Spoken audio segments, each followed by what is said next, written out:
Hello మచా, ఈరోజు మా ల్యాబ్లో ప్యాటర్న్ మేకింగ్ అయితే చేపిస్తున్నారు. సర్లే ప్యాటర్న్ మేకింగ్ త్వరగా అయిపోద్దని ల్యాబ్లోకి వెళ్తే ల్యాబ్లో ఎంట్రీ ఇవ్వడం లేటు, చేతిలో హ్యాక్సా పెట్టి వర్క్ పీస్ అయితే కట్ చేయమంటున్నారు అని నేనంటే మూసుకొని కట్ చేయాలని మా ఫ్రెండ్ ప్రకాష్ అంటున్నాడు. సర్లే చెప్పాడు కదా అని చెప్పాను అన్ని మూసుకొని హ్యాక్స్ అయితే కట్ చేస్తా ఉంటే మళ్ళీ వచ్చి ఇంకా ఎంత కట్ చేస్తావయ్యా, దాన్ని పక్కన పెట్టి ఐరన్ చాకులు ఎంత చేయంటున్నాడు. షాల్వా కప్పాల్సింది పోయి పొగడాల్సింది పోయి ఏంది మాట. వర్క్ పీస్ అంతా నేనే చేస్తున్నాను, ఈ ప్రకాష్ గడ్ ఏం చేస్తున్నాను నేను వాడు వైపు చూస్తే వాడు అబ్జర్వేషన్ ఇంటి దగ్గర రాలేదని చెప్పని అదైతే రాస్తున్నాడు. సర్లే అని ఇంకా మా అలీబాయ్ దగ్గరికి అయితే వెళ్తే ఈ పనుల్లో కనిపించలేదు అని అంటున్నాడు. ఇంకా మా రేవంత్ గడ్ అయితే అప్పుడే వర్క్ పీస్ కట్ చేయడం అయితే స్టార్ట్ చేశాడు. మా రేవంత్ గడ్ కట్ చేసేది చూసి నేను లైవ్ లో ఇదే మాట అన్నా. ఇంకా మా ప్రకాష్ గడ్ ఒక్కడే అనుకుంటే నివాస్ కూడా ఇంటి దగ్గర రాయకుండానే వచ్చాడు. పొద్దున్నే బేవర్స్ గాళ్ళు ఎక్కువైపోయారు.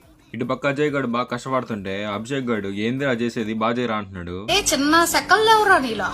ఇంకా లాస్ట్ కి వర్క్ పీస్ అయిపోయిన వాళ్ళు టూల్స్ పక్కన పెట్టండి మన ప్రకాష్ ఓవర్ యాక్షన్. అదనమాట మ్యాటర్. మళ్ళీ నెక్స్ట్ వీడియోలో కలుద్దాం. వీడియో నచ్చితే ఫాలో అండ్ సబ్స్క్రైబ్. వర్షం మన లాపుద్దా